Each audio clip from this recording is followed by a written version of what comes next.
Sara, buenas noches. Buenas noches, profe. ¿Qué más bien? Bien, sí, profe, aquí se fue la luz hace un momento, estábamos en la clase anterior, pero menos mal ya volvió. Ah, bueno, bueno. Sí, desde que pierdan la otra clase no hay problema, pero la mía no. ¿Qué más, Daniel? Bien, profesor, compañera, ¿cómo está? Profesor Francisco, pláceme saludarlo y verlo de frente y juicioso. Yo siempre. Yo sí soy juicioso, yo sí soy juicioso.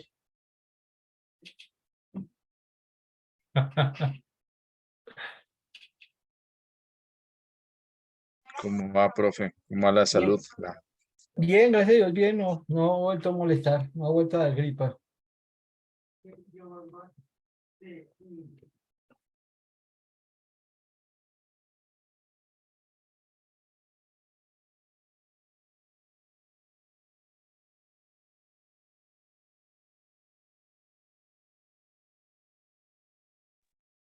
¿Qué más, Daniel? Bien, compañera Sara, aquí juiciosos, pensando en todo lo que nos ponen a hacer los profesores. Aquí, ese milagro de verla, su merced, Sara. ¿Todo bien desde allá de Paz de Ariporo? ¿Lista para el impacto? Sí, uy, aquí nos toca en septiembre. Estar listos para el impacto, preparándonos. Para Sí, impactar a Sara. sí, va a ser ¿Invitaron a predicar intenso. a otro lado? ¿Cómo? ¿Ya le invitaron a predicar a otro lado? Estas vacaciones sí, gracias a Dios, ya me invitaron a predicar a otro lugar, pero aquí nomás, de unos pastores amigos que tenemos de la iglesia cuadrangular. Entonces, pues sí, un privilegio, pero siempre a uno le da miedito, sobre todo en otra, en otra iglesia. Ay, bueno, siempre y cuando sea palabra de Dios, no hay problema. Eso sí, hay que, cuando lo invitan a uno, uno va y da duro acá, que la palabra hable claro y fuerte. Sí, lo regañé. Eso. Mercedes y María José. Mercedes está escondida y María José está como brava, no sé. Hola, profe, ¿cómo estás? Tengo un problema todavía con el computador, entonces estoy con la imagen desde el celular. Ah, bueno, lo que pasa es que como el celular está muy arriba, tú estás por allá escondida abajo. Ajá, así es, profe. ¿Cómo estás? Yo bien. Ya, te habíamos extrañado en la clase. Sí, profe, había estado la semana, ¿cuándo fue? La semana pasada estuve con la migraña que me acompaña siempre. Y ayer Y también. sí, ya estoy mejor, gracias, profe.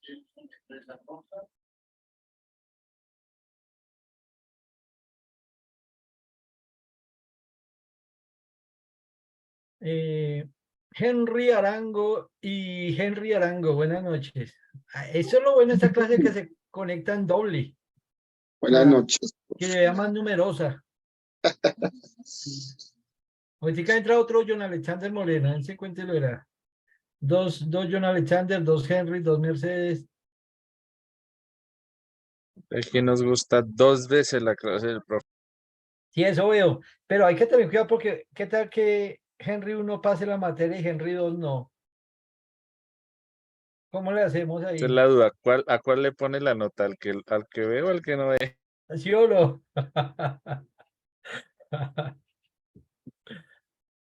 Listo. ¿En qué íbamos? Ah, ya sé, en que ustedes ya leyeron el libro de Hebreos, ¿sí o no? ¿Sí? ¿Y hicieron el bosquejo? ¿Quién me quiere compartir uno de los bosquejos que hicieron para yo mirarlo?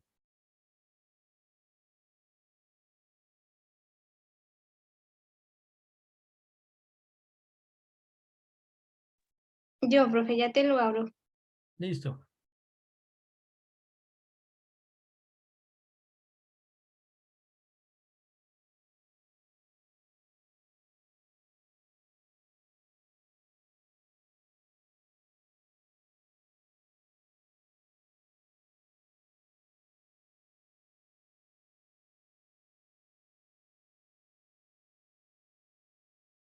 Bueno, profe, siempre hay un tema principal y otros subtemas, pero no lo dividí así, sino que todos los puntos que me salieron.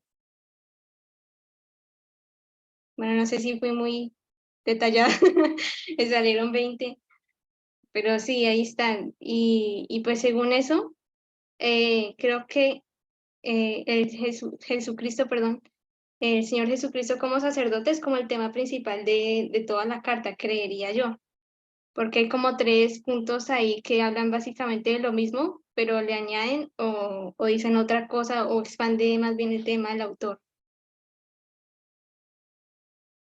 Bien, genial, genial, Sara. Un nuevo pacto, Jesucristo como sacrificio. Listo. Ahí están ahí tú tienes los temas principales de la carta a los hebreos. Y muchos de esos los vamos a estar, muchos de esos los vamos a estar viendo. ¿Listo? Sí, Listo, profe. se me está presentando problema con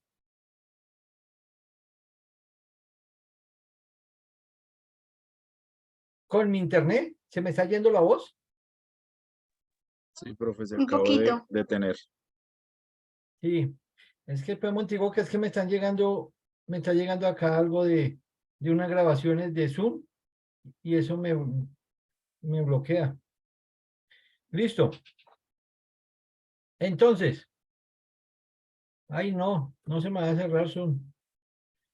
Listo. Sara, entonces les decía, ahí tú tienes los grandes temas de la Carta de Hebreos, ¿sí? Y de algunos de esos algunos de esos los vamos a estar mirando, ¿sí? Pero bueno el ejercicio que hiciste. ¿Listo? Vamos ahorita a mirar algunas de las generalidades del libro, ¿sí? O vamos a seguir viendo las generalidades del libro antes de pronto de entrar en detalles de algunos pasajes. Y desde ya les digo, ya hice el sílabo hoy y se me olvidó subirlo. Yo lo subo, ahorita terminando la clase lo subo y desde ya les voy a decir, les tengo una sorpresa. A ustedes les gustan las sorpresas, entonces les tengo una sorpresa. Leyendo hoy y escudriñando, porque había un problema con el sílabo, ese sílabo, yo estaba convencido que ya estaba elaborado por otro profesor y me enteré que no. Me tocó hacerlo desde cero. Y entonces, realizándolo, se me vino así, se me iluminó la mente y voy a ponerle 2 foros. Uno la próxima semana, hoy estamos a 9. La próxima semana, del 14 al 18, va a haber un foro y del 21 al 25 otro foro. ¿Listo? Son corticos, son muy interesantes. ¿Listo? Uno tiene que ver con el reposo, ¿sí? Uno tiene que ver con el reposo y el otro tiene que ver con Santiago. ¿Listo? Entonces, les pongo esos dos. Adicional a eso, para el 25, para que sepan desde ya, yo lo subo mañana. Para el 25 también voy a subir, no, mentira, 25 no, lo vamos a ver para el 29. Para el 29 de agosto es la última semana para que suban un trabajo. ¿Sí? Les voy a proponer un trabajo, pero no estoy seguro si es de Hebreos o va a ser de la Carta a Santiago. ¿Listo? Para que sepan. Entonces, 2 foros, el trabajo y el quiz. Ya ustedes saben que vamos a tener quiz. Entonces, en este corte vamos a estar evaluando por ahora eso. Por ahora, ¿listo? Si se me llega a ocurrir alguna otra idea, pues yo les comento. ¿Listo? O si ustedes quieren algo adicional, me dicen, profe, queremos otro trabajo. Yo con gusto les pongo otro trabajo. ¿Listo? Pero van a ser trabajos, esos trabajos son muy buenos, no tanto en la parte de lo que tiene que ver la parte evaluativa, sino la parte formativa, porque ustedes a través de esos trabajos van a acercarse un poco o de otra manera a las epístolas, ¿sí? Cuando digo otra manera es porque nosotros no hemos visto muchos elementos en las epístolas, ¿sí? Entonces vamos a estar mirando algunos de esos elementos dentro de las epístolas. Entonces, un trabajo, el trabajo posiblemente va a ser el de Santiago, donde ustedes van a hacer una comparación entre Santiago y el Sermón del Monte. ¿Listo?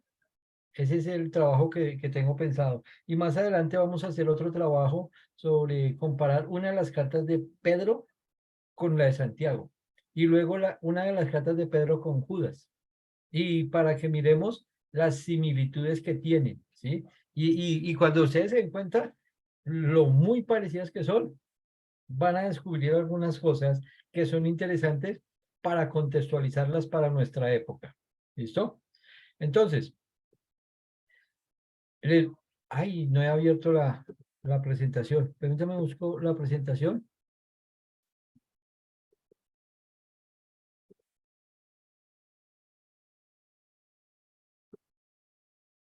Y estas presentaciones igual yo las convierto a PDF y empiezo a subirlas a la plataforma para que ustedes tengan la información, ¿listo? Y también les voy a recomendar algunos libros de la biblioteca, para que si tienen la posibilidad de pedirlos prestados para que les ayuden los trabajos, ¿listo? Hay algunos comentarios que son interesantes, ¿listo? En el sílabo voy a subir una bibliografía para que los tengan presentes, ¿listo? Entonces, ayer ya estuvimos mirando el tema del autor, ¿cierto?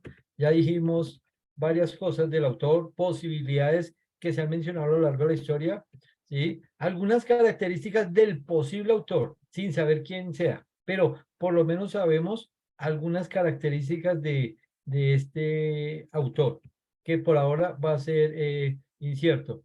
Como Kistemaker, ¿sí? Nos dice que no puede haber sido Pablo, por las grandes diferencias que existe con sus cartas. Vimos la diferencia entre la carta típica de Pablo con la carta a los hebreos, para poder ver por qué no puede haber sido Pablo el autor. Sí, Henry. Sí, profe, es que tengo como una inquietud en cuanto Dígame. a... Sí, señor.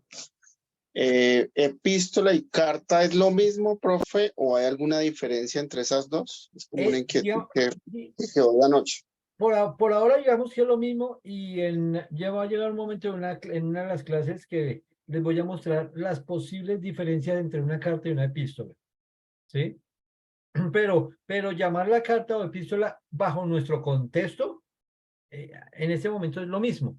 Pero en la antigüedad sí había diferencias. Y eso es lo que luego yo les voy a mostrar cuáles son las posibles diferencias entre lo que era una carta y lo que es una epístola como tal, en lo que se llama es la literatura antigua. ¿Listo? Terminamos con esa frase de Orígenes sobre el autor. Solo Dios lo sabe. ¿Listo? En cuanto a los destinatarios de la carta. Entonces surge esa pregunta, ¿es una carta circular o está escrita a un grupo específico de creyentes? Se hace la pregunta porque las cartas de Pablo, por ejemplo, eran circulares. Se escribía para una iglesia en una situación concreta, pero se esperaba que la carta la rotaran para otras iglesias, por si se llegase a presentar la misma situación, ya saber cómo proceder. ¿Sí? Entonces, eso era muy particular de las cartas, de las epístolas en ese momento. Llegaba la epístola a una iglesia en concreto y luego esta se repartía o se llevaba a las otras iglesias y se leía. ¿Sí? Pero surge la pregunta con Hebreos por las particularidades que tiene. ¿Sí? Y entonces la respuesta es que está escrita a un grupo específico de creyentes. No, esta sí no es una carta tan circular. No es tan circular. ¿Por qué? Porque no se le podía escribir, por ejemplo, a griegos, porque los griegos no la iban a entender. ¿Sí? Iba más dirigida hacia personas que conocían el Antiguo Testamento. ¿Se pueden ustedes imaginar un griego leyendo eso? Todas esas referencias del Antiguo Testamento, pues hubiera sido muy complejo entenderla. Entonces, ¿fue escrita a judíos o a gentiles?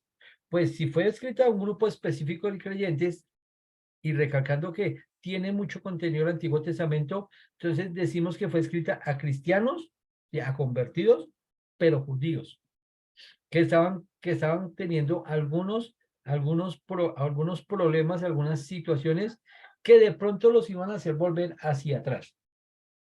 Por eso es que el escritor a Hebreos, ¿sí?, va a hacer algunas salvedades y unas varias exhortaciones para evitar estos peligros. ¿Listo? Entonces, el autor, anónimo, desconocido. Los destinatarios, cristianos, judíos, ¿sí? Y eso sí hay varias evidencias sobre el tema.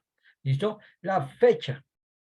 En estos datos es increíble porque no hay un acuerdo total todavía en cuanto a la fecha, ¿sí? Lo mismo, hay estudiosos, personas, filólogos y muchos otros estudiosos que han hecho análisis de cada uno de los libros de la Biblia, ¿sí?, entre esos la Epístola de Hebreos, y no han llegado a una certeza. Entonces se plantean algunas posibilidades de la fecha. Entonces, por un lado, se dice que fue antes del 70 después de Cristo, ¿sí? Y es una de las teorías que tiene más evidencias, o por lo menos se puede argumentar mucho mejor. ¿Por qué? Porque todavía Jerusalén y su templo no habían sido destruidos por los romanos. Y entonces, si el templo hubiera sido destruido después o antes de escribir Hebreos, pues no tiene sentido, porque Hebreos va a hablar acerca de los sacrificios. Hebreos va a hablar acerca de muchos de los rituales del Antiguo Testamento. Y entonces, si el templo ya no está, pues ¿qué sentido tenía de hablar de eso? Además, si el templo hubiera sido destruido, seguramente el escritor de Hebreos lo hubiera mencionado. ¿Por qué? Porque tiene mucha relación con todo lo que él va a decir acerca del sacerdocio, acerca de los rituales, acerca de los sacrificios y acerca de muchas otras cosas que menciona el Antiguo Testamento y que ya no se hubieran podido practicar.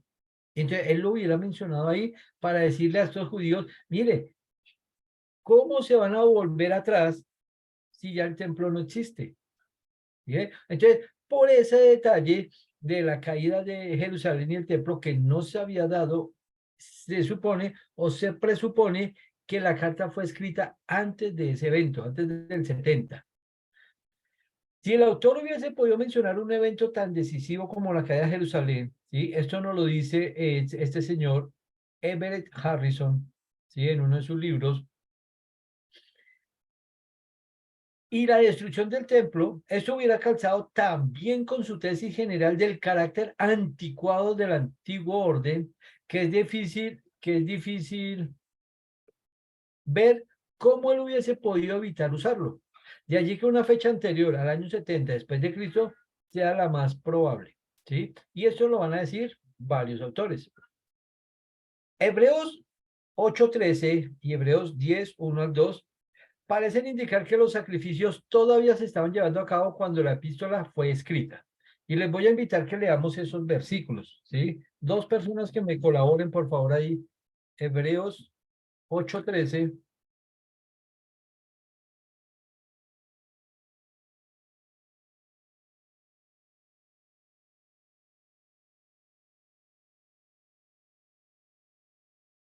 Profe, ya lo tengo, ¿lo leo?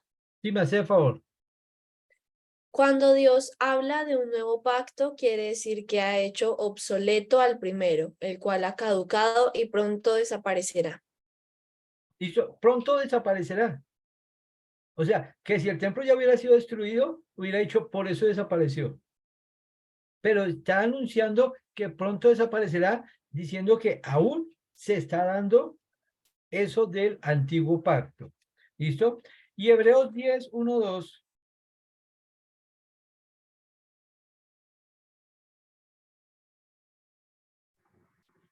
Profe dice, porque la ley teniendo la sombra de los bienes venideros, no la imagen misma de las cosas, nunca puede, por los mismos sacrificios que se ofrecen continuamente cada año, hacer perfectos a los que se acercan.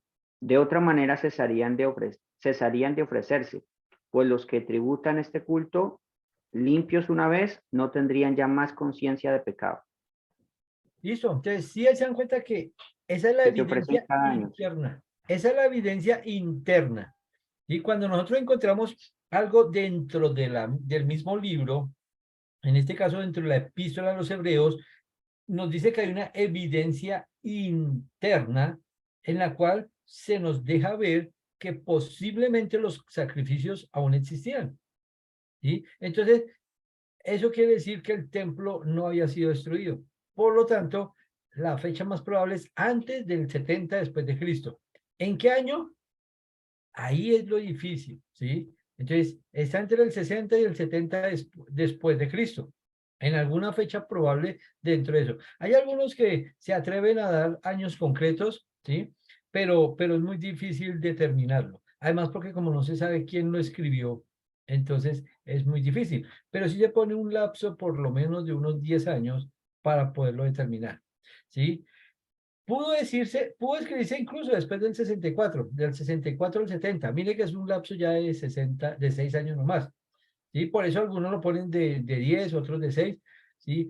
Pero no tenemos exactitud real de cuándo fue que se escribió esta epístola. Entonces, el autor es anónimo. Los destinatarios, cristianos judíos. La fecha es incierta, pero hay un lapso o una posibilidad con una evidencia interna dentro de la misma epístola que nos muestra que tuvo que haber sido antes del 70. La canonicidad, que fue una pregunta que me hizo Daniela anoche, que pues sin saberse quién había escrito, la epístola, pues déjeme decirle que fue un asunto difícil de dirimir. Por eso algunos sectores lo aceptaron, otros no aceptaron la epístola a Hebreos. En un comienzo estuvo esa lucha, los que aceptaban y los que no aceptaban. Pero ya cuando se hacen los concilios, ¿sí?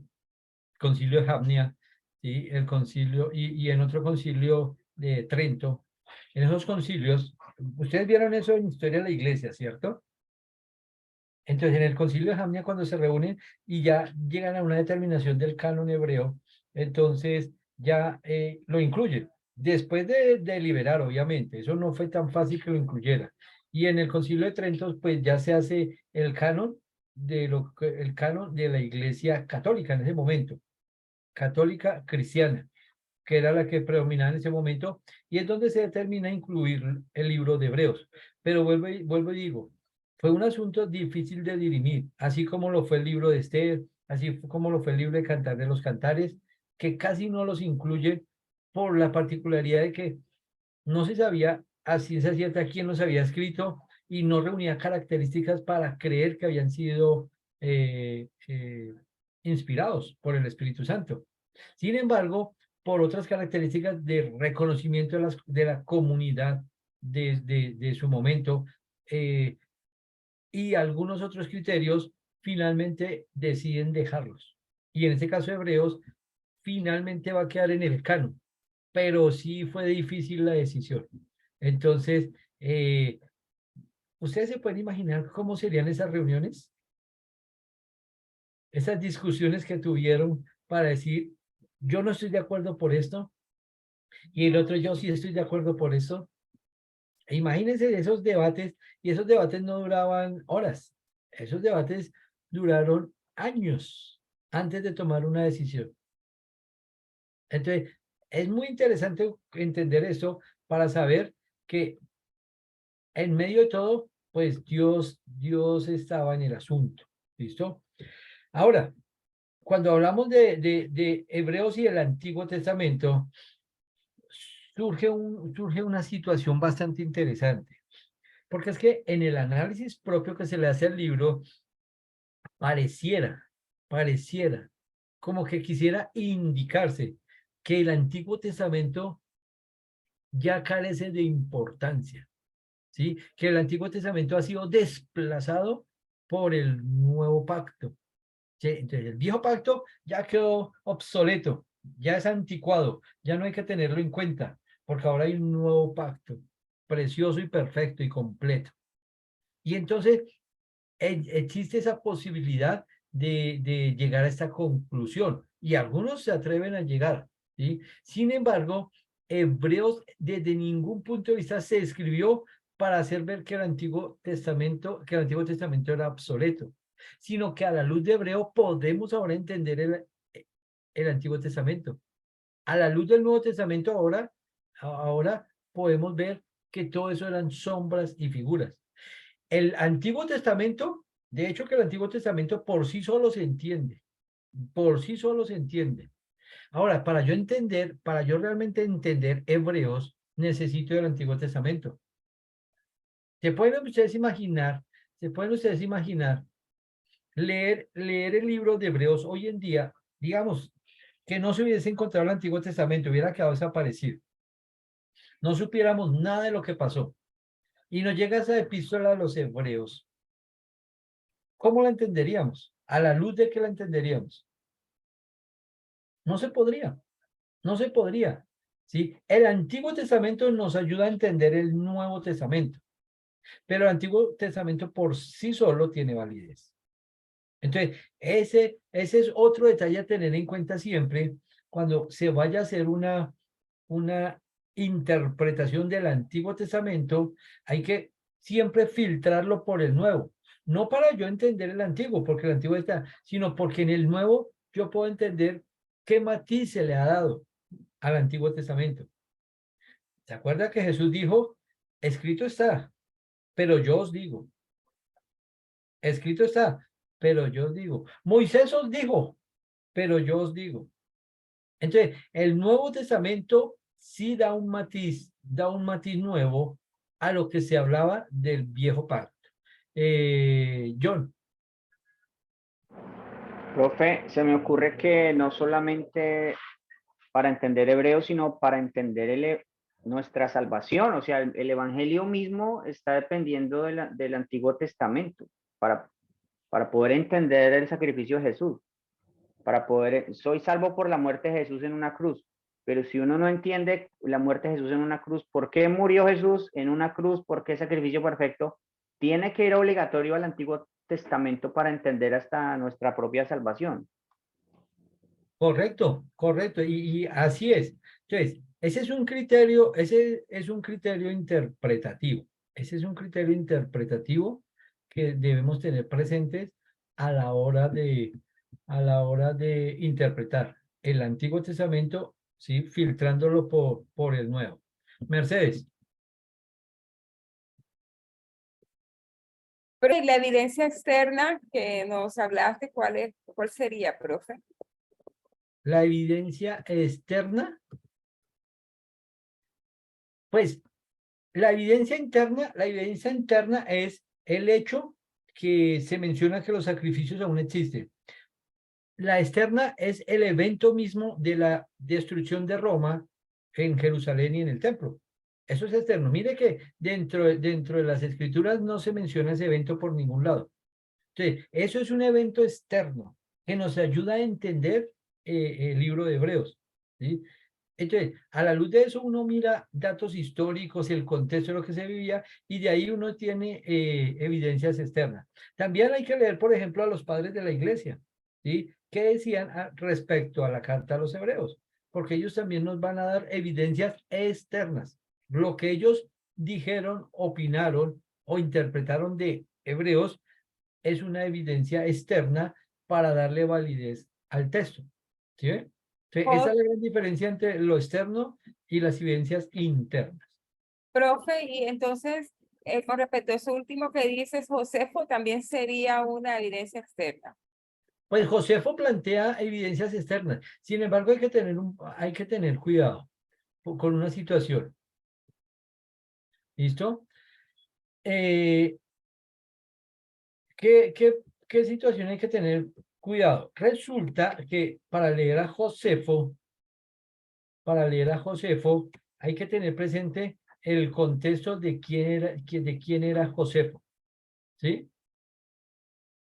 Entonces, hay algunos, y ustedes pueden encontrar, ustedes busquen lo que se dice de Josefo. Hay algunos que dicen que muchas de las cosas que encontramos en Josefo fueron escritas posterior. Es decir, Josefo escribió algunos textos históricos, ¿sí? Pero que algunas otras personas tomaron esos originales y le agregaron cosas. Entonces, que no se puede creer que todo lo que diga ahí en Josefo lo haya escrito directamente él. Por eso se dice que Josefo no escribió, por ejemplo, acerca del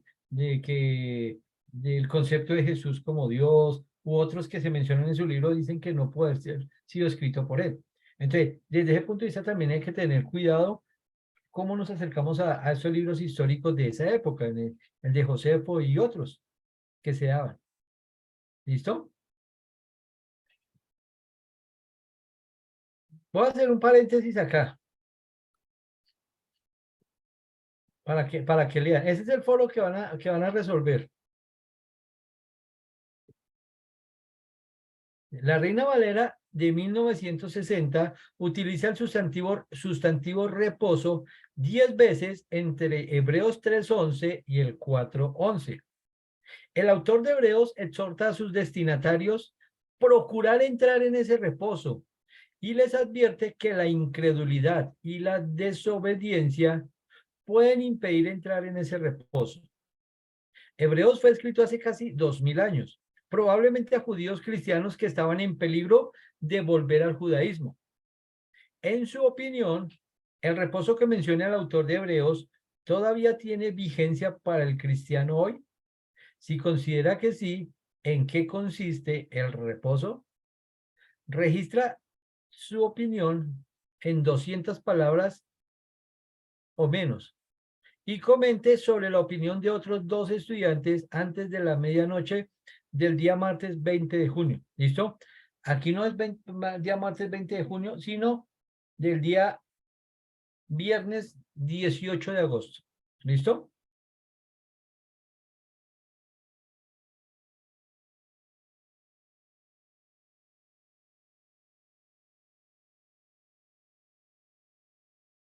Ese es el, para que vayan buscando. Les sugiero, para responder ese foro, les sugiero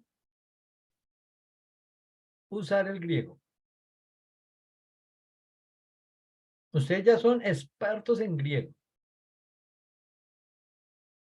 ¿Listo? Si no lo hacen usando el griego, no van a descubrir lo que realmente significa el reposo. Así de una se los digo. ¿Listo? Y continuamos. Entonces, el libro de Hebreos no desplaza al Antiguo Testamento desde ningún punto de vista, ni le resta la importancia. De hecho, Hebreos va a necesitar del Antiguo Testamento para entenderse. De lo contrario, sería muy, muy complicado. ¿Listo? Ahora, ¿hay relevancia de Hebreos en el siglo XXI en Colombia? ¿Es relevante el libro de Hebreos en esta época? Y no les voy a hablar de eso porque ese es el segundo foro. ¿Listo?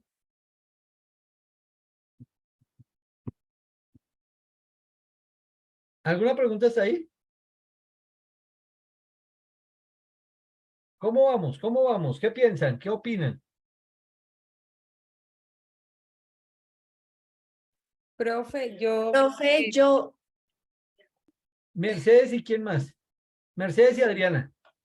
dale, Mercedes. No estaba hablando yo, profe, pero dale, Mercedes. María José. Bueno, María José. el tono de voz es parecido.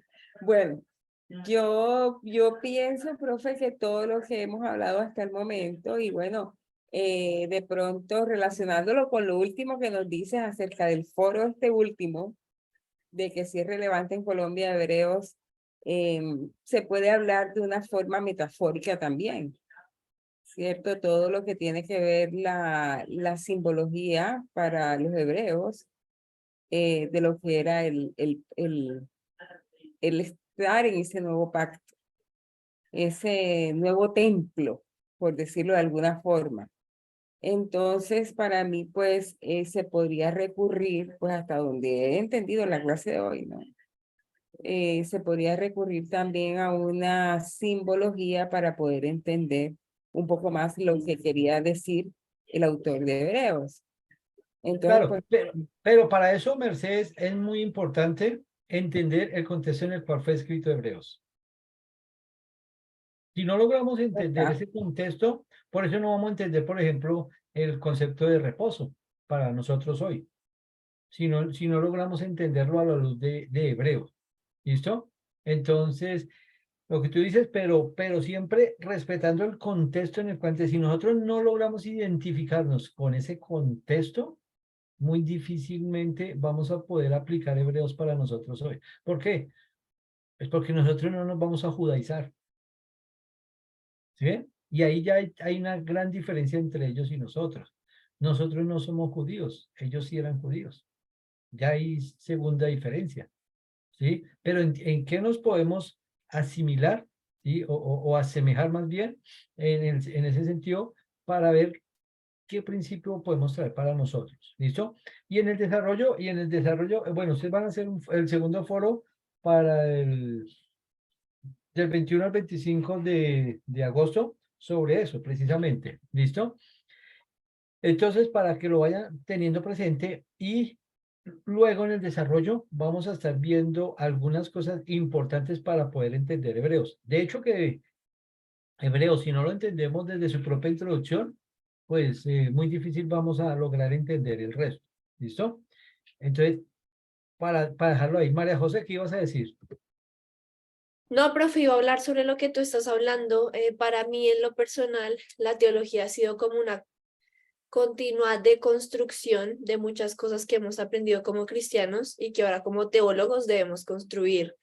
Y sobre lo que hablabas de Hebreos, de que se decía que para entender Hebreos, pues necesito el Antiguo Testamento. Y estamos acostumbrados o nos acostumbraron a que es un verso bíblico y esta es la reflexión de hoy, o a que hoy leo esto y lo interpreto a mi manera, pero no, definitivamente, si para entender Hebreos necesitamos el Antiguo Testamento, ¿cómo será Santiago? ¿Cómo será Juan? ¿Cómo será Pedro? Claro, Entonces, sí, esto es muy valioso para mí en lo personal como estudiante porque es una continua deconstrucción de pensamientos de era así porque así lo enseñaban en la iglesia de manera práctica, rápida y como teólogos es de esta manera. claro. Ahora, eso es cierto y muy sabio, María José. Sin embargo, a la luz de la iglesia, cuando me refiero a esto, en el lugar, cuando estemos nosotros en la iglesia, tenemos que aprender a, a hacer flexible esa teología también, por amor al otro, porque si no, le podemos tumbar su fe y eso hay que saberlo manejar, porque hay muchos que dejan subirse y vuelven esto demasiado estructurado y vuelven una teología muy estructurada y perdemos de paso otros elementos como el mover del espíritu, y como el amor y la comunidad que se necesitan. Y dentro de eso es válido cuando uno escucha a los hermanos decir cosas que uno en el fondo dice, pero eso no es lo que dice. Pero ¿cómo yo tomo eso para animarlo y decirle, sí, mi hermano, hay que tener en cuenta y que el Señor nos va a ayudar así, para ayudarle? Eso es muy interesante. Pero sí, a nosotros nos va a servir muchísimo, ¿listo? Para construir. Y, imagínate, llevan 18 siglos haciendo teología, ¿sí? Ustedes están viendo la electiva interdisciplinaria 2. No, ahorita no. Con Guillermo. Ah, es que Historia de la Estamos ahorita, teología. viendo la de profundización. ay, no, es que imagínense que la electiva interdisciplinaria 2 este semestre están hablando de historia del pensamiento cristiano, ¿sí? Porque vimos la necesidad de complementar la historia. Entonces, eso es lo que tienen las selectivas, como las podemos ir variando de acuerdo a las necesidades, ¿sí? Entonces es eso. Yo no sé, ninguno de ustedes la está viendo, ¿cierto? La electiva interdisciplinaria 2. Profe, ¿no es la misma de historia de la teología? Sí, Con con el profe Guillermo Martín. Martín, sí. Con Guillermo Martín, sí, historia de la teología. Sí, correcto, Esa. sí, señor. Es que cuando hablamos de historia de la teología también es Perfecto. historia del pensamiento cristiano. Ay, si la están viendo, ¿cómo les ha parecido? Bien, chévere, pues acabamos de empezar apenas en la introducción, pero chévere, todo lo que se aprende. Claro, y ahí donde uno va viendo cómo se ha hecho teología a lo largo de la historia, ¿sí? Y cómo lamentablemente muchos pensamientos, incluso filosóficos, se metieron, ¿sí? Dentro del proceso teológico, pero pues bueno, hasta eso es válido siempre y cuando nosotros logremos entender la diferenciación, ¿sí? En conceptos. El tema central del libro, ¿sí? Es la supremacía absoluta de nuestro Señor Jesucristo. Ese es el tema central de todo el libro de Hebreos. ¿Listo? Y dentro de eso, pues lo que decía Sara acerca del sacerdocio, ¿sí? De Cristo. Cristo fue absoluto en todo. Y Hebreos nos lo va a dejar ver de esa manera. ¿Qué contribución hace Hebreos al Nuevo Testamento? Uno, su exaltación de la persona de Cristo. La forma en que se exalta a Cristo por encima de todo, ¿sí? Por encima de la ley, por encima de los profetas, por encima de los ángeles, ¿sí? Por encima del sacerdocio, por encima absolutamente de todo, de los mismos sacrificios. Y eso es algo que alimenta todo el Nuevo Testamento. En el resto del Nuevo Testamento, nosotros vemos la exaltación a la persona de Cristo, pero no como lo hace Hebreos. Es que Hebreos lo hace de una forma magistral, de una forma genial, ¿sí? Nos enseña a leer y aplicar el Antiguo Testamento, ¿sí ven? Nos enseña a leer y aplicar el Antiguo Testamento. No nos ayuda a entenderlo. Hebreos no nos ayuda a entender el Antiguo Testamento. Nos enseñas a leerlo y a aplicarlo por el matiz que vamos a ver. Por eso yo les digo, hay que traer y matizarlo. ¿Qué nos dice el Antiguo Testamento? Pero cómo se matiza en el Nuevo por medio de Hebreos. Y ahí es donde nosotros podemos aprender a leer y aplicar el Antiguo Testamento. Porque nosotros lo leemos, pero nos quedamos cortos en la aplicación muchas veces. Porque hay cosas que uno le dice allá, y eso, ¿cómo lo aplico? ¿Cómo lo traigo yo acá? Pues Hebreos va a ser clave para eso. Y también su elaboración del tema de la fe. En medio de las exhortaciones se está desarrollando de manera clara el tema de la fe. ¿Qué le estaba pasando a estos cristianos judíos? ¿Sí? Pues que su fe estaba fallando y había que exhortarlos, había que traerlos de nuevo al conocimiento de la verdad para que no se alejaran. ¿Sí? Entonces, este es el aporte que la carta de los Hebreos va a hacer a todo el desarrollo del Nuevo Testamento. Algunas claves para la interpretación, ¿sí? Para poder interpretar. Hebreos 13:22, ¿qué nos dice?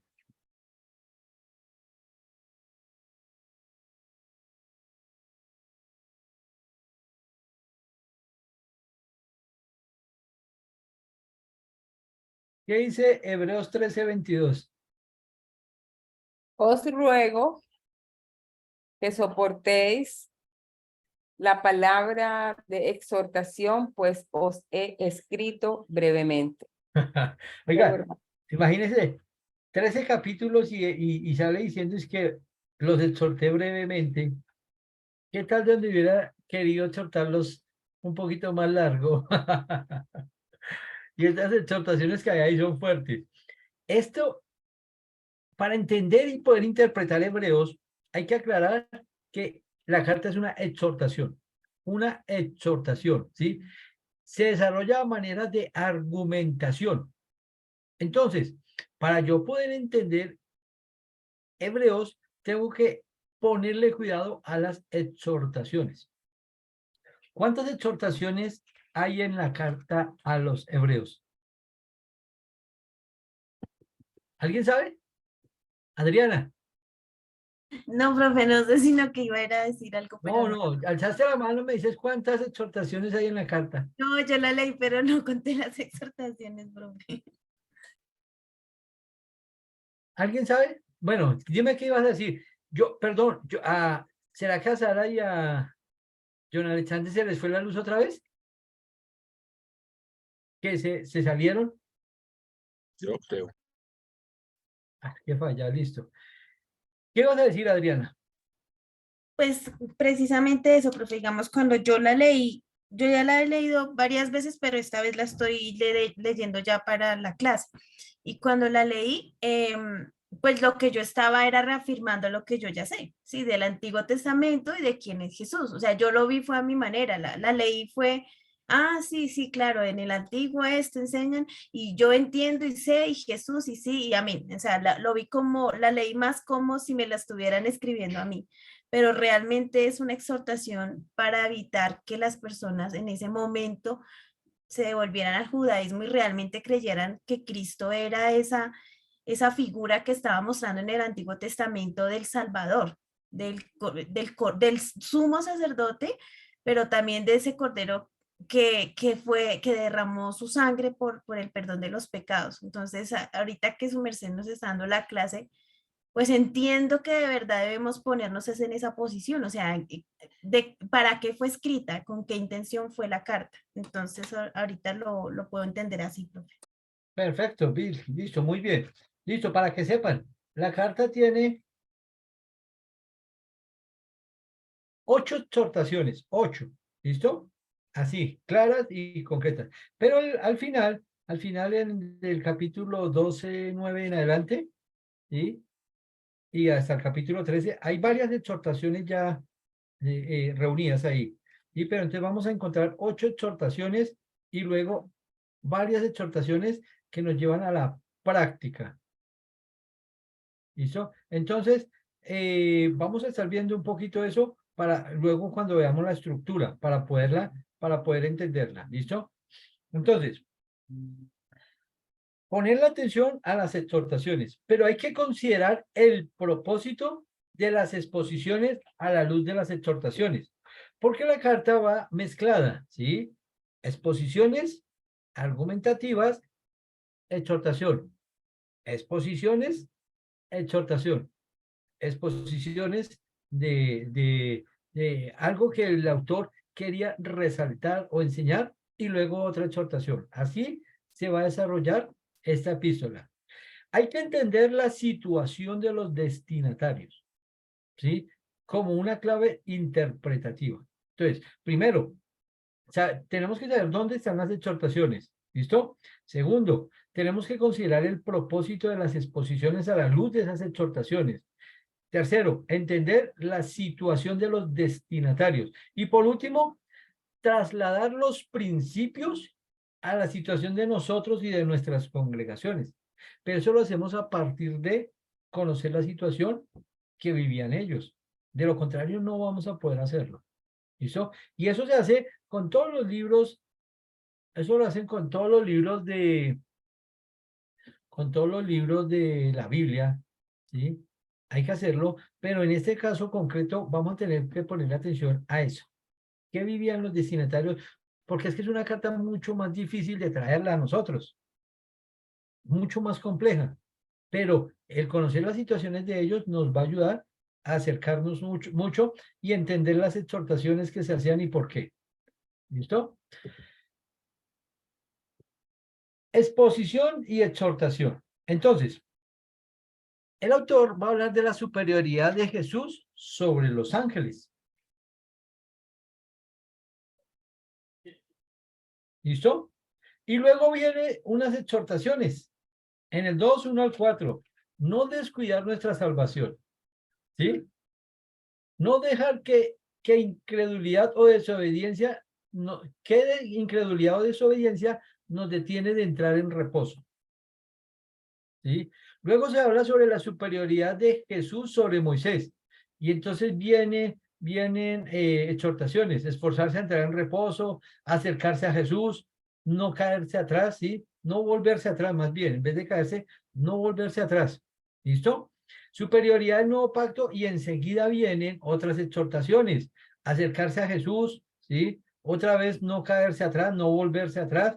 ¿Listo? Correr con perseverancia la carrera. ¿Listo? Después vienen los ejemplos de fe y la vida práctica, ¿sí? Y en esos ejemplos de fe, no rechazar el mensaje. Y a lo último, ¿sí? Varias exhortaciones generales. Entonces tenemos acá una exhortación, 2 exhortaciones, ay no, 3 exhortaciones, 4 exhortaciones, 5 exhortaciones, 6 exhortaciones, 7 exhortaciones y 8. Hasta aquí la octava exhortación. ¿Listo? Son las 8. Y luego del 12 a 25 hacia abajo son exhortaciones acerca de no rechazar ese mensaje.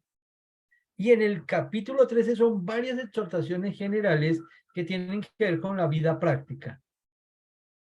Entonces, notan la estructura, los temas sobre los cuales se va a hablar, ¿sí? O la exposición que va a hacer para mostrar la superioridad de Cristo, pero mezclado con exhortaciones, que es una forma muy práctica de llamarle la atención, ¿sí? Entonces, Jesús es superior sobre los ángeles, sobre Moisés, sobre el nuevo pacto, ¿sí? Y luego vienen ejemplos de fe y vida práctica. Así se desarrolla la carta. Esa es la estructura bajo la cual nosotros debiésemos leer la carta. Entonces, cuando usted empieza a leer el libro de Hebreos, y llegue al capítulo 2, versículos 1 al 4, haga un alto.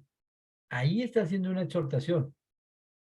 Y entonces, esa exhortación, ¿qué tiene que ver con el tema anterior y qué tiene que ver con lo siguiente? ¿Sí ven? Desarrolla el tema y mete las exhortaciones en medio. ¿Listo? ¿Es clara la idea?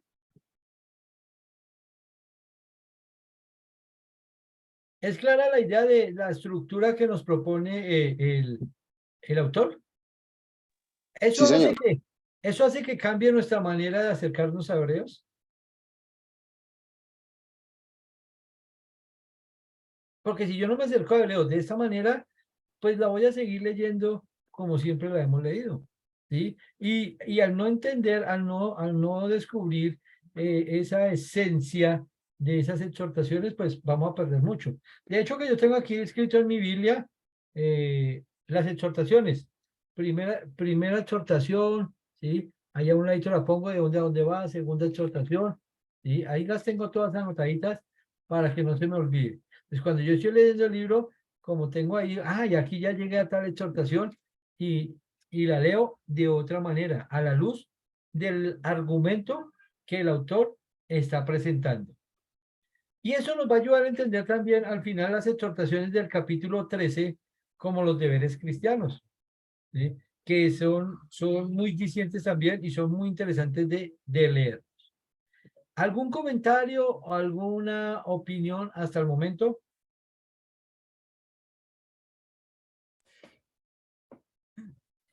Profe, o sea Sí. que probablemente, o sea, según lo que se lee al principio de Los Ángeles, porque menciona mucho el tema de Los Ángeles, o sea, podríamos decir que los destinatarios creían mucho en Los Ángeles, o sea, como que, pues, Claro. porque también se nombra a Moisés, que para ellos Moisés era un referente muy grande, los sacrificios, o sea, que Los Ángeles también eran algo como importante para ellos. Claro, es que de hecho que ellos tienen, por ejemplo, el libro de la Asunción de Moisés. Ellos, para los judíos, el tema de los ángeles es importante. Y ellos creen y tienen escrito sobre el tema. Si tú miras, en el Antiguo Testamento se habla de el ángel del Señor, ¿sí? El ángel de Yahvé. Y se menciona mucho porque para los judíos el tema es muy importante. Y creen en los ángeles. Mercedes. Profe, y cuando tú hablas estás hablando de interpretaciones, no, exhortaciones y exposiciones, ¿cierto? Sí. Ah, bueno. Y entonces dentro de las exposiciones podría decirse que es un libro también con intención pedagógica. Claro, por eso es argumentativo. Eso Mm. en últimas es un libro que lleva un argumento y se conoce como una epístola argumentativa, ¿sí? Pero que dentro de su argumento aprovecha para hacer las exhortaciones a la luz de lo que está enseñando. Entonces, si Jesús es superior a esto, tengan cuidado con esto. Si Jesús es superior a esto, ahora tengan cuidado con esto. ¿Sí ve? Entonces, es una forma muy práctica que uno podría decir es llamativa y no duele tanto. Pero ustedes se pueden imaginar donde les hubiera cogido a exhortarlos de seguido sin explicarles el resto, pues hubiera sido más difícil para ellos. Y al final termina diciendo que no, es una exhortación muy corta. ¿Sí? Entonces, el autor tenía un tacto para decir las cosas impresionante. ¿Sí? Se veía que los conocía muy bien. Conocía muy bien a su audiencia y sabía cómo iban a recibir un texto de este tipo. ¿Listo? Pero miren y lo verán cómo nosotros debemos acercarnos para lograr entender un poco mejor lo que tiene que ver con la epístola. ¿Listo? Ahora, situación de los destinatarios, precisamente para que entendamos qué situación estaban viviendo. Por un lado, conocen la Septuaginta, que es la versión del Antiguo Testamento en griego. ¿Por qué sabemos que la conocen?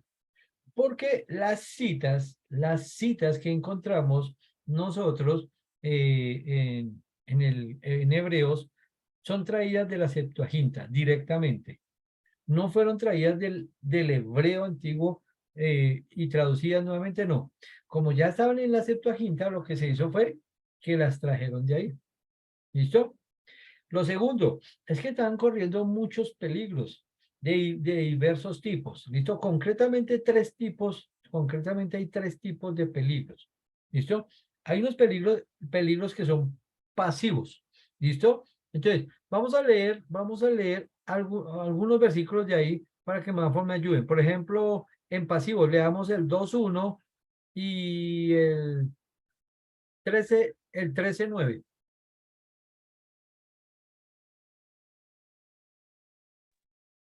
Hebreos 2:1. Así que debemos prestar mucha atención a las verdades que hemos oído, no sea que nos desviemos de ellas. ¿Listo? Sí, es un peligro pasivo porque simplemente hay que atender. Y ahorita les voy a mostrar un poco más la diferencia con respecto a los activos. ¿Listo? Entonces, es un peligro pasivo. Entonces, tenemos que tener cuidado. ¿Sí? Es necesario que con más diligencia, ¿sí? Ser diligentes. ¿Qué dice el 13:9?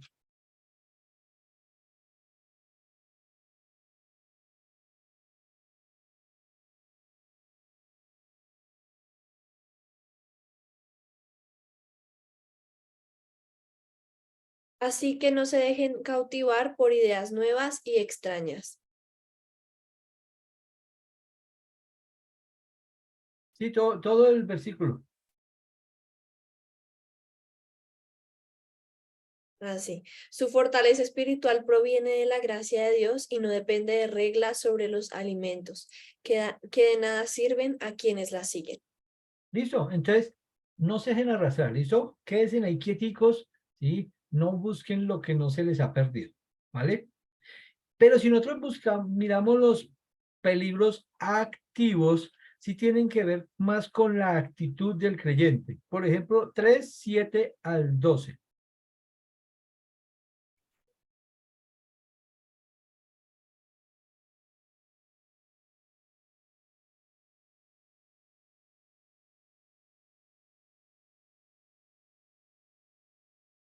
Por eso el Espíritu Santo dice, cuando oigan hoy su voz, no endurezcan el corazón como lo hicieron los israelitas cuando se rebelaron, aquel día que me pusieron a prueba en el desierto.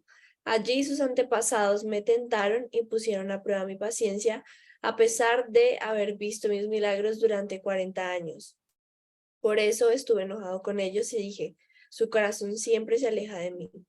Rehúsan hacer lo que yo digo, lo que les digo.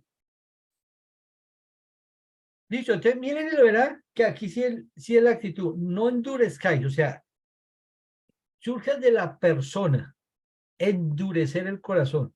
¿Sí ve? Entonces, ese es un peligro activo y es que la persona lo pueda llegar a hacer. Mientras que en el pasivo es simplemente cuidarse, tener cuidado. Cuídense de esto, tengan cuidado de esto, no se preocupen por eso, no escuchen lo otro. ¿Sí ve? Es pasivo porque se trata de evitar. Mientras que en los peligros activos es la actitud del creyente que puede llevarlo a hacer algo que lo aleje del evangelio. Entonces, una cosa es yo pongo una barrera para evitar lo que viene de afuera y otra es que nazca de mí hacerlo. Por eso son dos tipos de peligros que se pueden percibir en esta carta. Y eso es lo que ellos están viviendo. Entonces, hay la posibilidad que de afuera venga algo que me haga alejarme del evangelio, pero puede que haya algo interno que también haga que yo me aleje. Pero también están viviendo unos peligros externos, ¿sí? Totalmente externos, que no tienen que ver directamente con si yo me dejo contaminar o si yo desde lo más profundo de mi corazón saco algo que me aleje.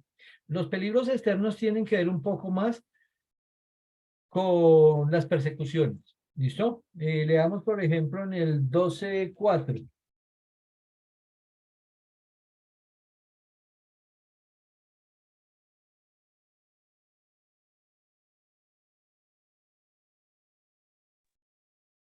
¿Cuál, profe? ¿Cuál dijiste? Porque aún no habéis resistido hasta la sangre combatiendo contra el pecado. Exacto, porque aún no habéis combatido hasta la sangre. Eso quiere decir que no han sufrido violencia todavía. Recuerde que ellos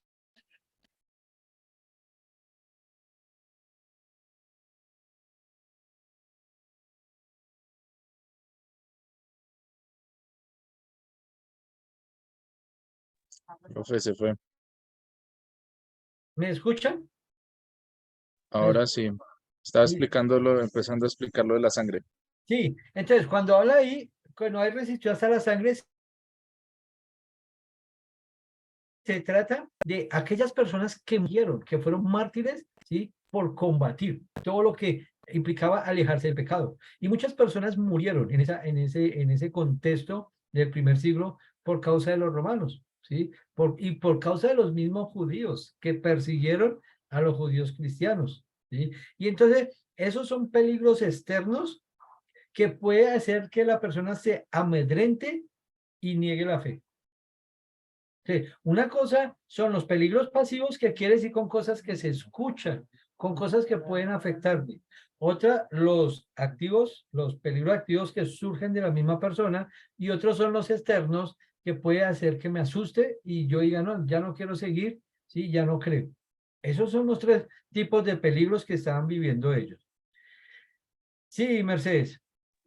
Profe, o sea que para hacer como una diferenciación adicional entre pasivos y externos, sería que los pasivos son evitables, mientras que los externos son inevitables. Correcto. Exacto, esa es una buena apreciación. La persecución cuando le llegó a ellos no lo podían evitar. Lo que tenían era que mantenerse en medio de esa persecución. En las otras situaciones, lo que ellos debían era cuidarse de no dejarse convencer, ¿sí? De tal manera que se alejaran.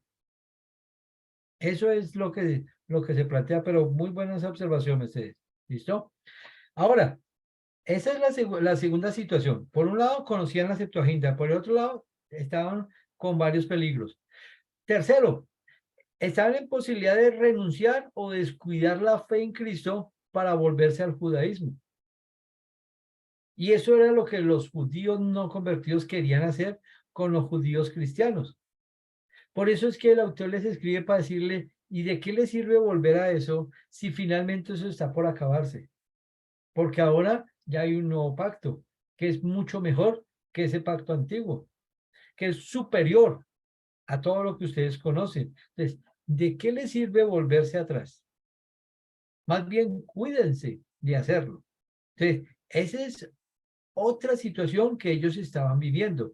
¿Listo? Ahora, ¿cómo contextualizar esta situación con nosotros? Y ahí es donde ustedes van en uno de los foros a tratar de llegar a alguna conclusión. ¿Cómo podemos contextualizar? ¿En qué nos parecemos nosotros? ¿Qué tipos de peligros estamos viviendo nosotros? ¿Sí? ¿Qué habrá alrededor nuestro, ¿sí? A lo cual nosotros de pronto querramos volver o algunos cristianos quisieran volver?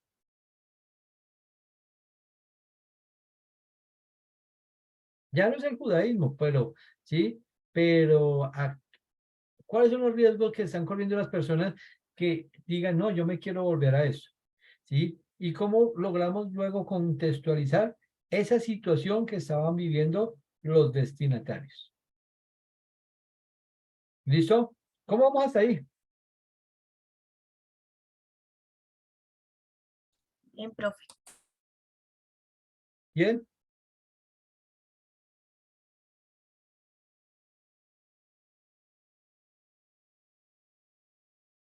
Permítame un segundo que me escribieron Sara y John Alexander.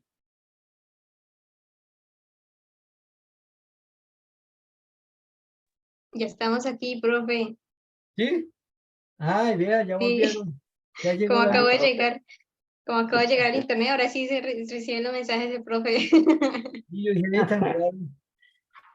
Bueno, Así, qué profe, bueno es que que están volvieron. arreglando las redes eléctricas y nos quitan el servicio intermitentemente. No, hay que Qué pagar pena. ese recibo, hay que pagar el recibo. Listo. Entonces, hasta ahí vamos y entonces ustedes en otro foro van a tratar de mirar cómo contextualizar esa situación a nosotros en esta época. ¿Listo? Ahora, la estructura, contenido y temas. Ya vimos que dentro de la estructura, cómo el autor utiliza las explicaciones con las exhortaciones, ¿sí? La exposición de los temas que considera de suma importancia para mostrarles que este nuevo pacto es mucho mejor que el antiguo, pero los va mezclando con sus exhortaciones. Pero miremoslo de otra manera, ¿sí? En su estructura, contenido y temas. ¿Alguien más lee ese pasaje del libro de las Crónicas de Narnia?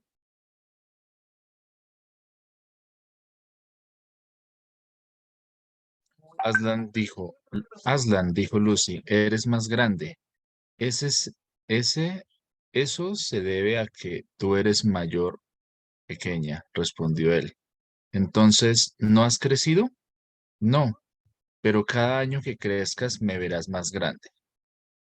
Genial, genial, genial lo que escribe C.S. Lewis, ¿cierto? Eso sabemos que Aslan, en los libros que él escribe, es una tipología de Cristo, ¿sí? Y de manera genial, cómo poner que realmente él no crece, porque él ya está como es. Pero en la medida que nosotros crezcamos, ¿sí? Lo vamos a poder conocer más a él y lo vamos a ver cada vez más grande. Y eso es como el ejemplo eso es como el ejemplo del avión. El, el, el niño que vio un avión en el cielo y le dijo a su papá que ese avión tan pequeño. Y el papá le dijo, ¿te parece que el avión es pequeño? Y espérate entonces. Y al día siguiente lo llevó al aeropuerto. Estando cerca del aeropuerto, le dijo, mira, hijo, ese fue el avión que vimos ayer. O parecido. Uy, papá, pero se ve grande. Es que entre más cerca estés del avión, más grande lo vas a ver. Y eso pasa con Cristo. Y el libro de Hebreos nos va a presentar esa particularidad, que en la medida que reconozcan y se acerquen más a Él, pues van a poder notar su grandeza. No es que sea más grande, es que se va a apreciar su verdadera grandeza. Y entonces Cristo es superior a todo. Lo que pasa es que como no se han acercado de la debida manera, pues no han podido percibir esa grandeza. Y han preferido algunos volverse atrás, se han vuelto a judaizar, pensando que la ley y el Antiguo Testamento son mejores, porque no han percibido la grandeza de Cristo. Y entonces el autor de Hebreos va a llamarles la atención respecto a esta situación. ¿Listo? Aquí tenemos un pequeño quiasmo. ¿Se acuerdan del quiasmo? ¿Sí saben, sí se acuerdan cómo funciona el quiasmo?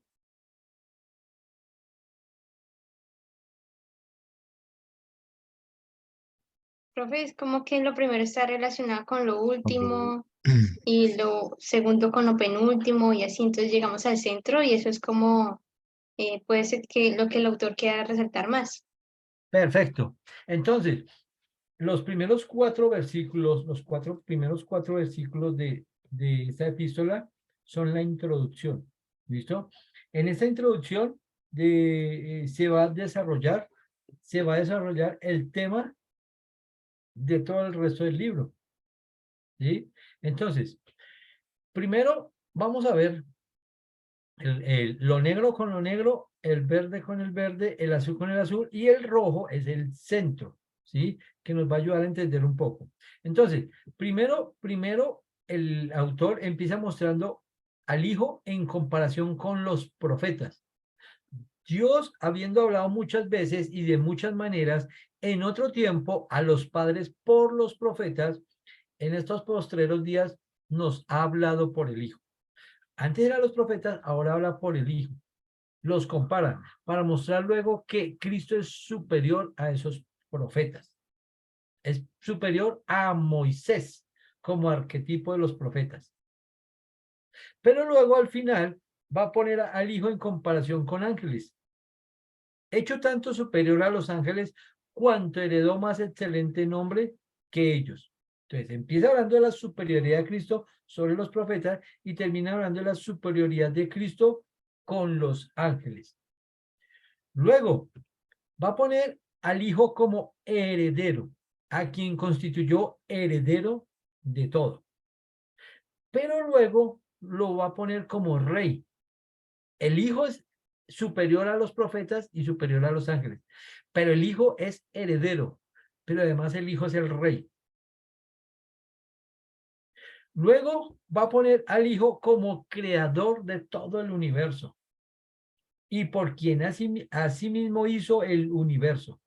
Pero a la vez, ese Hijo que hizo todo el universo, ese es el Hijo redentor, habiendo efectuado la purificación de nuestros pecados por medio de sí mismo.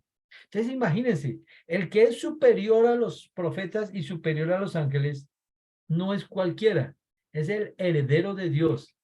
Finalmente es el Hijo Rey. Es el que creó todo el universo y es el que vino a salvarnos. Y todo eso está alrededor de la idea principal, que es el Hijo es mediador del Padre, el cual, siendo el resplandor de su gloria y la imagen misma de su sustancia, y quien sustenta todas las cosas con la palabra de su poder, es el que creó todo el universo, heredero de todo y superior a los profetas. Pero ese mismo que, siendo el resplandor de su gloria y la imagen misma de su sustancia, es el Hijo Redentor, el Hijo Rey, que es superior a los ángeles.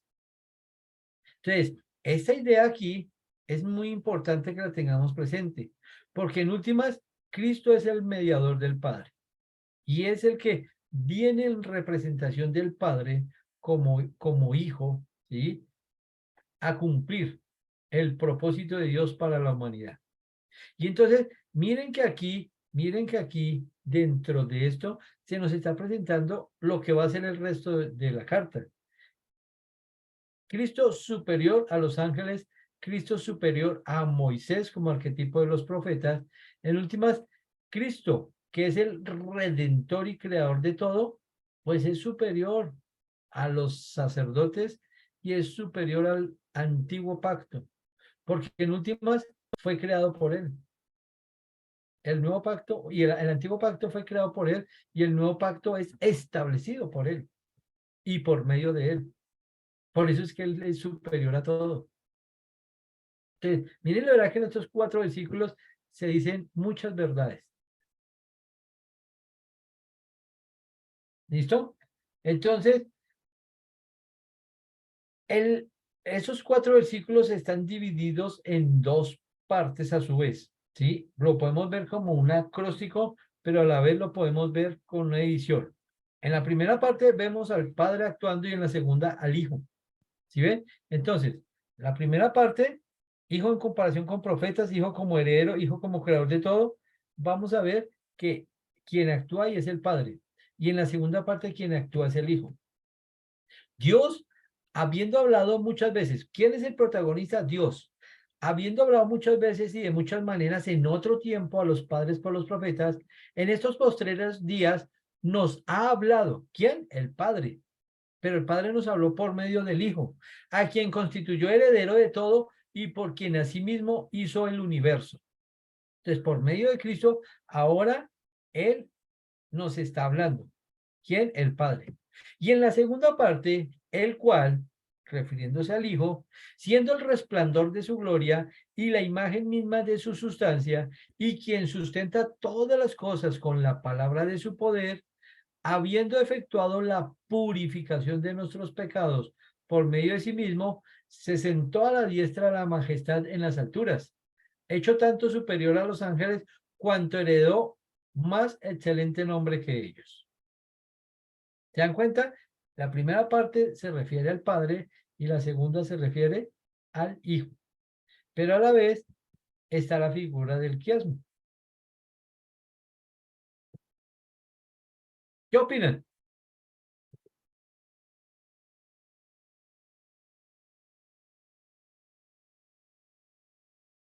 Los escucho. Profe, es que nos dejó sin palabras.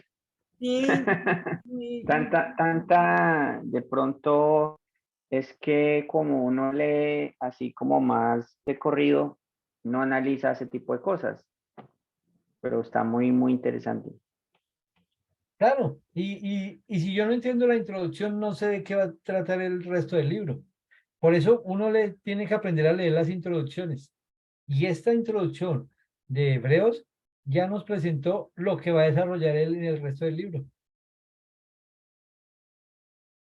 Claro, simple, pero muy, muy concreto, muy conciso lo que el autor pretendía hacer. ¿Listo? profe, ahorita también está muy de moda, pues, esta religión también judaizante, ¿no? Porque, por ejemplo, en mi iglesia una señora se fue para allá. El mesianismo. Eso, el mesianismo. Y ellos también ponen tantas cosas, o sea, como de los judíos como más importante, o sea, le dan una importancia, una relevancia muy, muy profunda a todo eso.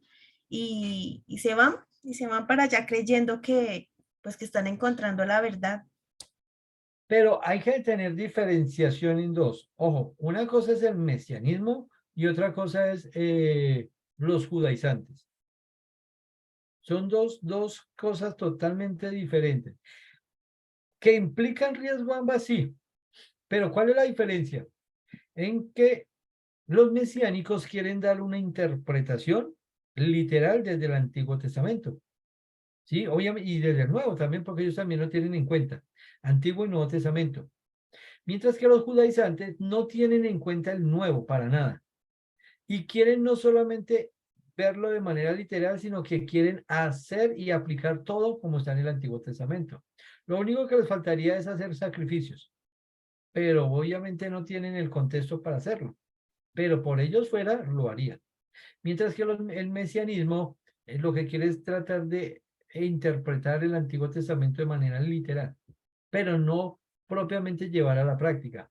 De hecho, que en estos días hablé con un amigo yo lo conocí, fue el líder de audiovisuales de la iglesia y me contó que pues ya me habían dicho que él estaba en el mesianismo. Y estuvimos hablando, yo lo escuché y obviamente pues él me habló desde el hebreo muchas cosas. Pues yo lo escuché con todo el respeto y al último le dije, muy interesante, Juanito, ¿usted sabe que yo soy profesor de hebreo? Y me dijo, ay, sí, no sabía. Le dije, y hay muchas de las cosas que usted me dijo son ciertas, pero hay otras que no son así, Juanito. Y hay que tener cuidado. Y él me dijo, no, pero sí hay que tener en cuenta traer el Antiguo Testamento y verlo de manera literal. Y yo le dije, ¿cómo es eso realmente? Y entonces me explicó de la ley, ¿sí? ¿Cómo ven la ley? Él utilizó unos términos modernos para la ley para hacer, y le dije, Juanito, no nos compliquemos, son los mandamientos mosaicos y los nonaicos. Así de sencillo. Me dijo, ¿cómo así? Le dije, pues lo que usted está llamando esos son los mosaicos, que son 613 mandamientos, y los nonaicos, que son los mandamientos universales, entre ellos los 10 mandamientos y otras cosas. Pero usted no le han enseñado a diferenciar las leyes civiles de las ceremoniales y las morales. Y ahí empecé a llevarlo y le dije, listo, hagamos una cosa. Todo lo que usted me ha dicho, digamos que lo traemos de manera literal. ¿a usted ya le enseñaron cómo ir a adorar en el templo? Y me dijo, pero el templo ya no existe. Y dije, pero en el Antiguo Testamento sí existía. Y usted me está diciendo que hay que aplicarlo de manera literal. Entonces, ¿cómo van a hacer con eso? Y ahí se quedó pensando y dijo, buena pregunta. Voy a preguntar a ver qué me dicen allá. Le dije, pénselo y pregunta ya a ver cómo se aplica eso. Porque usted me está trayendo cosas así. ¿Y cómo hacen para vivir sin el templo? Y ahí lo dejé como pensando. ¿Sí ven? Entonces, lo interesante de uno es dialogar, entender el argumento y con el mismo argumento yo le dije, hay problemas interpretativos. ¿Listo? Ellos se acercan a la epístola de los hebreos de la misma manera, literal, ¿sí? Pero aún así ellos, el mesianismo reconoce a Jesús como el Mesías, como el Eterno, como el Salvador. El judaísmo no, los judaizantes no. Y esa es la gran diferencia entre unos y otros, ¿sí? Porque muchas veces nosotros también tendemos a caer en la crítica sin saber que son diferentes. Y Adriana, para que lo tengas presente. Claro, profe. Sí, es que he tenido la oportunidad de compartir con 3 personas diferentes y, digamos, entra uno a la casa y, bueno, la bandera y, bueno, muchas cosas y costumbres y cosas que uno ni entiende a veces, pero que uno dice, uy, a estas personas les gusta mucho como acercarse a esa cultura judía, ¿sí? Sí, Acercarse bastante y hacen muchas cosas pues sí, que son como que son para los judíos. De hecho, yo vi unos videos, pues para entender algunas lecciones de hebreo que no, algunas cositas que me quedan difíciles, vi un judaísmo, bueno, mesiánico, me imagino que es, enseñaba y todo, y ahí pude comprender también algo de eso, es decir, dije, les gusta como traer mucho esa cultura y ponerla en práctica. Es lo sí, que...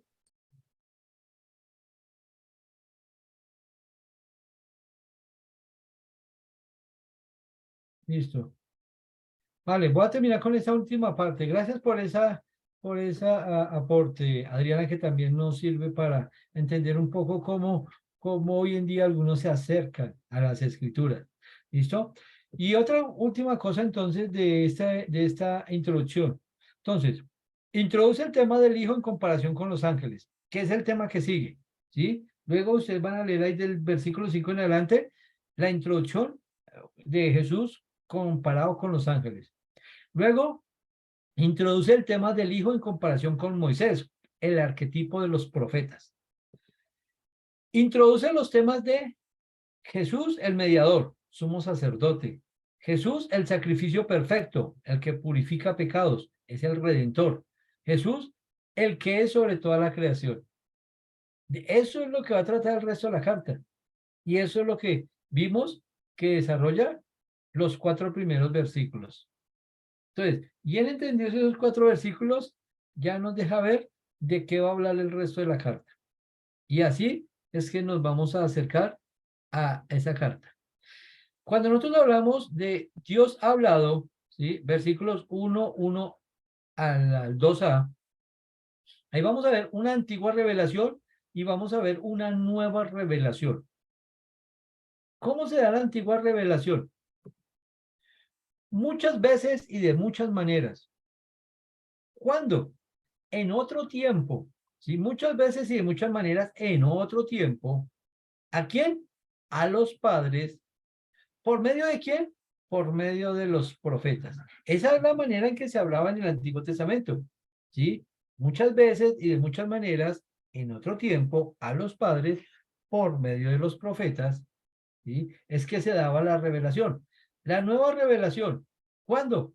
En estos postreros días. ¿A quién? A nosotros, ¿sí? Porque ya nos incluyen a nosotros. Nos ha hablado. ¿Por medio de quién? Por medio del Hijo. ¿Y cómo lo ha hecho? Con una revelación final y culminante. En su Hijo, ¿sí? En su Hijo. En Cristo Jesús. Entonces, allí en el Antiguo Testamento, muchas veces y de muchas maneras. Aquí, de manera contundente. Revelación final y culminante. Para los postreros días, Él nos ha hablado por medio de su Hijo. Esta nueva revelación es perfecta y completa. Esta antigua revelación fue incompleta, fue imperfecta. Y por eso se necesitaba ahora la nueva revelación. Y si ahora el Padre nos habla por medio del Hijo, de manera clara y contundente, culminante, pues a Él debemos escuchar, a nadie más. ¿Habrá otro que nos pueda mostrar esa revelación? Ninguno, solo Cristo Jesús.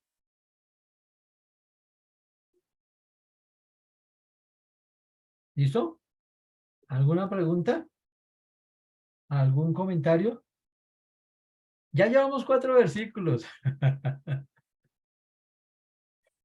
Sí, si yo quisiera, me gustaría explicarles toda la carta de Hebreos de esa manera, nos tomaría mucho tiempo. De hecho que tengo como 20 presentaciones como esta. Se nos iría toda una clase. Entonces no voy a poder presentarles todo. De pronto les Todo un comparto, semestre. las diapositivas que tengo por ahí. ¿Listo? Que no son mías, por cierto. ¿Listo? Estas que estoy presentando hoy son materiales que yo recopilo de un lado, del otro, que me sirve allí, que me llama la atención. Voy recopilando. ¿Listo? Les puedo compartir un material que escribió, unas diapositivas que escribió Arturo Pérez. Así se llama. De hecho que en internet creo que ustedes las pueden conseguir también. Diapositivas Arturo Pérez y ahí les pueden aparecer de toda la Biblia. Existen de toda la Biblia diapositivas. ¿Listo? Pero igual yo se las puedo compartir. ¿Listo? Y ya entonces la próxima semana vamos a ver algunos bloques de Hebreos y tratar de entender algunas cosas de la carta, ¿sí? Para poder culminar y luego dedicarnos al libro de Santiago. ¿Listo? Entonces, con el favor de Dios, nos vemos mañana martes. Mañana jueves. Bueno, sí, señor. Chao, Chao. profe. Chao, compañero. Ya, profe, muchas gracias. Bueno. Gracias, profe. No, profe, gracias.